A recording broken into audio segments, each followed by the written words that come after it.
Good morning, children. So yesterday we started our lesson force, and we discussed a few points about the force.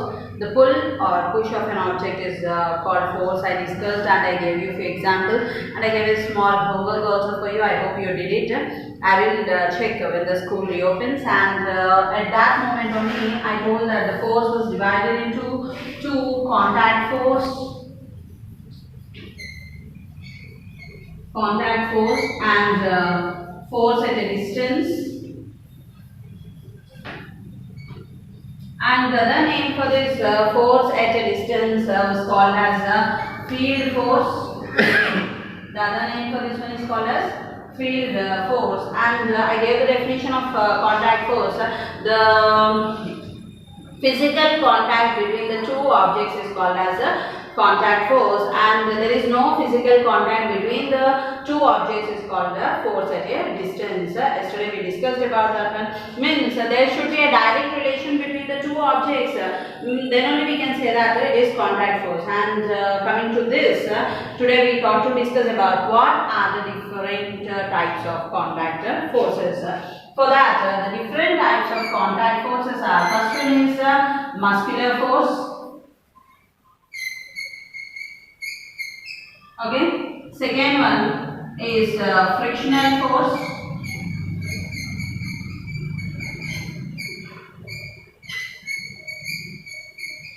Third one is normal force, and the fourth one is tension.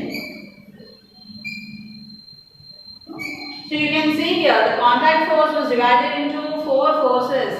In that, the first one is muscular force, the second one is frictional force, the third one is normal force, and the fourth one is tension. So coming to this, we are first going to talk about muscular force.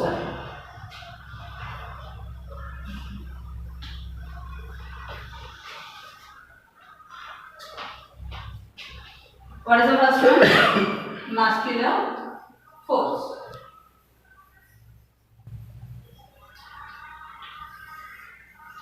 So in our day-to-day life, daily we will brush our teeth, bath, then jump, walk, eat something, then move from one place to another. So day-to-day activities, where we are brushing, where we are bathing, where we are running, where we are jumping, where we are walking. In all these cases, you can see that our muscles, means our bones and muscles are helping us to do these activities. If this is not there, it is not possible. Means the force exerted by our body, the force exerted by our body, means where we are, what is that, the force exerted by using our muscles is called muscular force. So in this muscular force, we are telling where we are trying to afford. Means if I want to push an object, a heavy object, what I am doing, I am using. For example, the best example is nowadays you can see workouts. So now a dumbbell is in your hand, you are trying to do the exercise with the dumbbell. What is happening? Already in the 6th class I told for you we are having 600 pairs of muscles. What is that? The muscles are in contact. They will be in pair. So when I am trying to lift the object, what is happening? We can see that here the muscles will get contracted. Then in the second case, when I am lifting it up, the muscles get contracted, and when I am keeping it down, the muscles will be relaxed. Always the muscles will be in the pair, and they will get contracted and relaxed.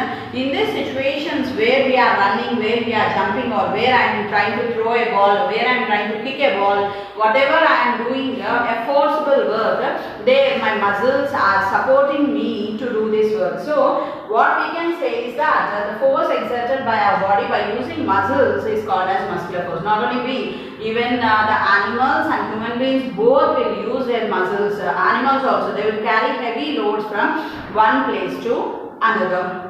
They also will move, they also will run like us. So these living organisms like animals and human beings will use their muscles, muscular force. This is about muscular force. Next, coming to frictional force.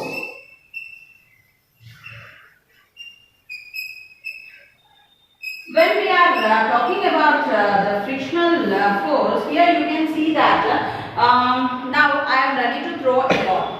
Okay, then we can see at a certain distance the ball will go and stop at a certain distance. For suppose now a bus is moving from one place to another. Now when I off the key, means the engine was stopped, the bus also will stop at a particular point. You can see that to a certain distance an object will move, and to that particular point it will come to rest. So what is happening here? Some force is opposing that particular object to stop at one particular point. When I throw a ball, it moves to a certain distance and there it will be stopped, or a vehicle moves to a certain distance and there also we can see that it will be stopped at a point when we stop the engine. Means the force which opposes the relative motion between the force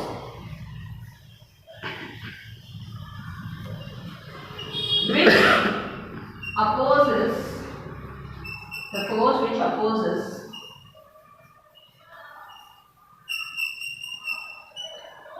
the relative motion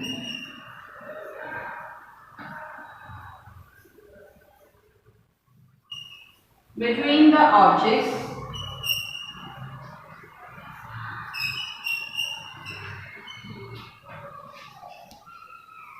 is called frictional force.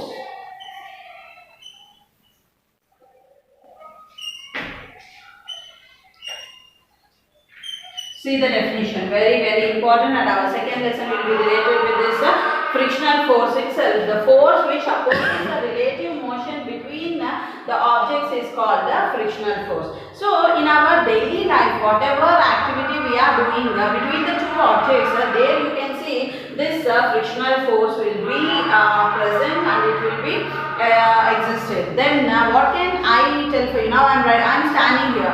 I am able to stand means between this floor and between me, in the middle of means to my legs and to the floor, in middle the frictional force is acting. Then where for example I took a smooth surface and I took a rough surface. On both the cases I am trying to throw a ball on the smooth surface and I am ready to throw a ball on the rough surface. In this two cases where we can see that the ball moves faster and the ball moves slow. When we are seeing like that, on the smooth surface the ball will move very freely, but on the rough surface it takes time. In these two cases, where you have to apply more force and where you have to apply less force. When I am ready to throw a ball on a smooth surface, I don't need to apply much force on that one. Did you understand? It automatically. But when I am throwing a ball on the rough surface, I have to apply more frictional force to that the ball should reach to a particular point. For you, the easy method is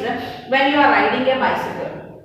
When you are ready to ride a bicycle, you try to observe when you are moving on a highway, it becomes, means on a smooth surface, it will be very easy for you to ride the bicycle.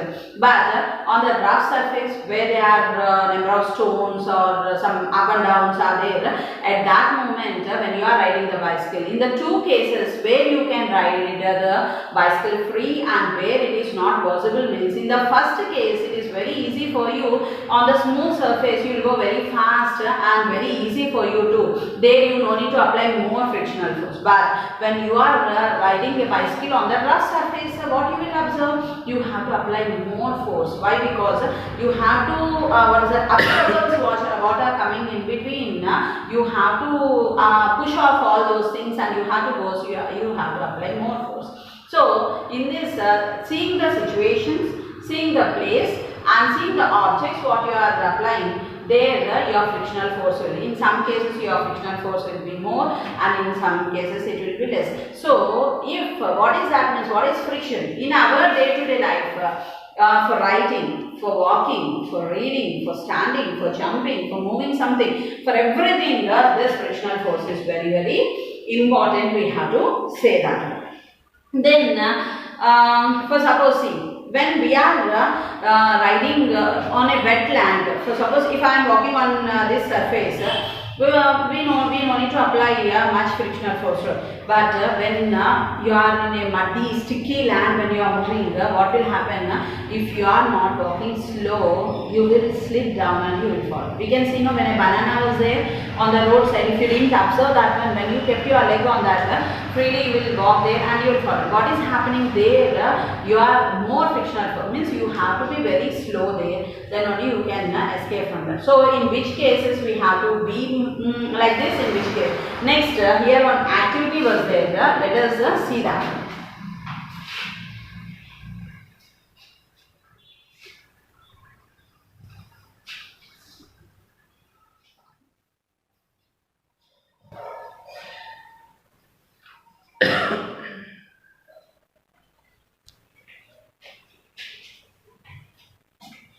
Here the activity was you have to take a wooden plank. First you have to, what I am going to mention is it is having a smooth surface.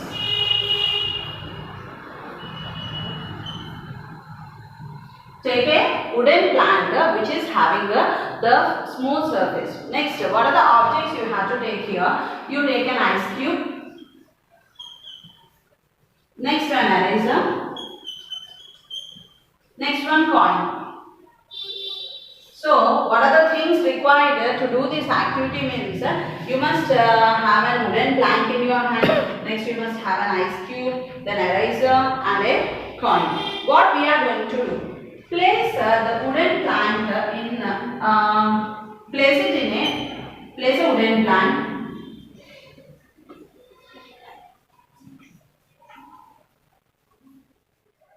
in slant position.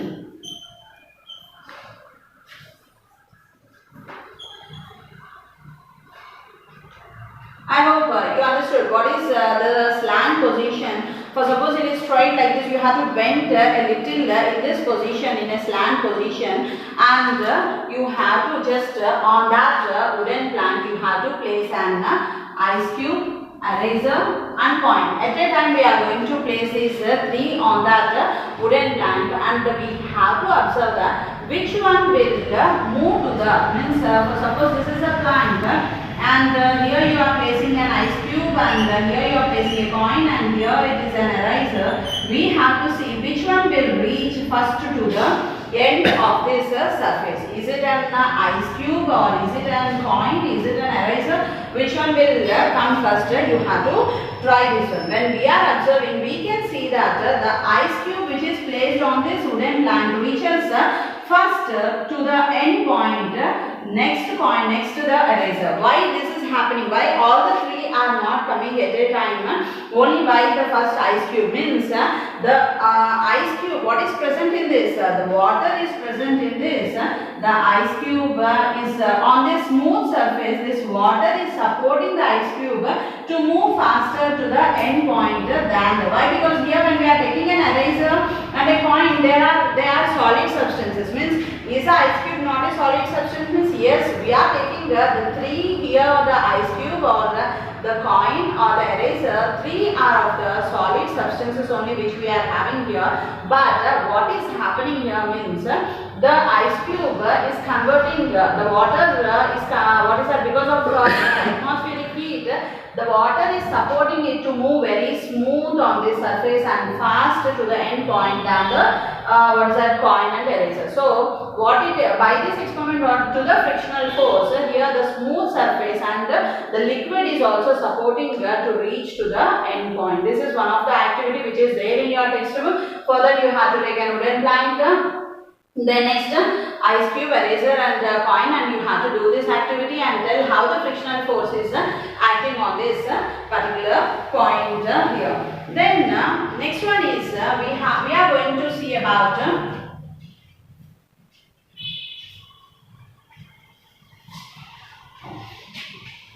normal force.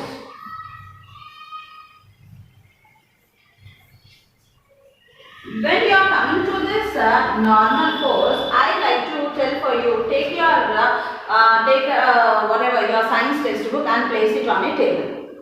Okay, now what you have to do means, now for suppose this is your book, when you are placing on the table, you can see that something is supporting the book not to fall down. If this table was not present, what will happen? If the table is not present, we can see that because of the gravitational force acting on it, the book will. We know that whatever we are throwing up, okay, it will not stay there only. It comes back. Which force is acting there? The gravitational force is acting on that particular object. We know that one. In the same way, here also, when I placed the book on the table, you can see that now this is the table, and for suppose here I placed a book. Now this table is supporting this book. If this table was not there, what will happen? The force will act downwards, and which force is present here? The gravitational force is present. Now the gravitational force, now which is supporting the table? Then upwards force is acting here. What is that particular force is known as the normal force. The normal force. And between this book and table, downward we are having a gravitational force, and upward you can see that the normal force, and the middle of the book and the table, some force is supporting. I told a force which opposes a relative motion between the two objects. These are two objects, and a force is opposing. What is that force here? We will say that it is a frictional force which is acting between the book and the table. Means by this experiment you can see that the normal force always it will act perpendicular to this book and the table. Already in reflection of light we discussed, when there is a line segment AB, we can know that there will be a perpendicular line which acts between this line segment AB. This perpendicular line is called as normal, we told. Now here the normal force always perpendicular to that particular object, and it will always act in upward direction. The normal force always acts in upward direction. If this gravitational force is not supporting this particular object, immediately what will happen means the book will fall down, and this table is giving support. So the book is supported by the normal force. The normal force always acts in upward direction, and the frictional force is between the two objects, and downward direction you can see the gravitational force is acting between that one. Now let us go with the definition of this.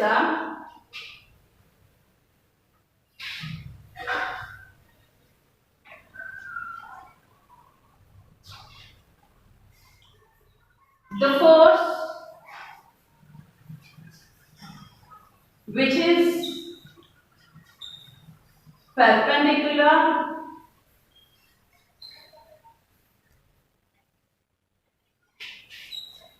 and which is in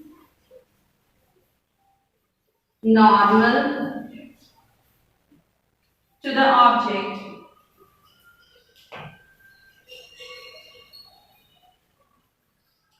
is called as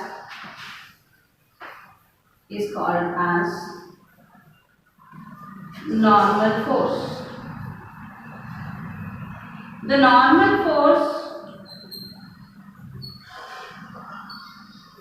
normal force always acts in upward direction. The normal force always acts in upward direction.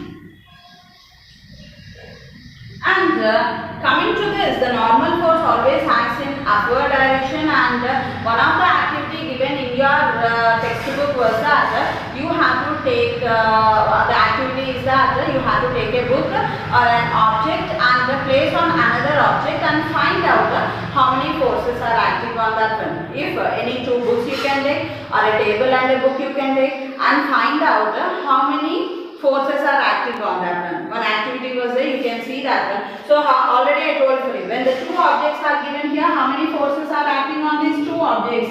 When we are seeing here, the three forces are acting. One force in upward direction, the second force in the downward direction, and middle in the one more force. Here normal force, here gravitational force, and here frictional force you can observe. Did you understand what is the normal force? Then let us continue tomorrow. Thank you.